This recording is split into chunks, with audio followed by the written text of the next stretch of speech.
Legal experts say it's still open to prosecutors to challenge a stunning court ruling that cleared a man of charges over the deaths of 5 people outside a country Victorian pub. For more, let's bring in reporter Steph Ferrier. Steph, good morning. So this was quite the sensational ruling, but it may not be the end of the case.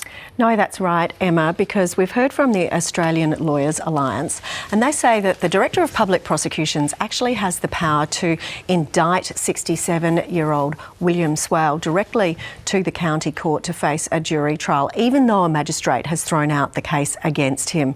Now, this alliance says that this option has always been in the fabric of the Australian justice system, or at least the Victorian justice system, but it is, of course, quite rare.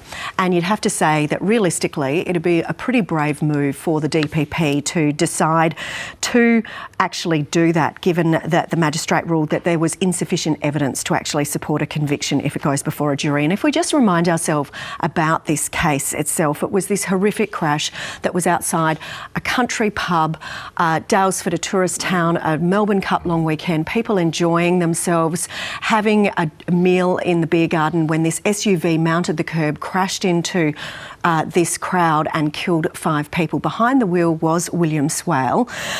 But what the case centred on was whether or not this was a conscious and voluntary act. Now, his lawyers argued that that wasn't the case because he was suffering from a hypoglycemic episode caused by dangerously low blood sugar levels, and he's a type 1 diabetic. Now, the magistrate agreed with that, even though prosecutors were trying to argue otherwise. The magistrate ruled that prosecutors had failed to reasonably show enough evidence to convince potentially a jury that this was a conscious and voluntary act. So what's been the reaction so far, Steph?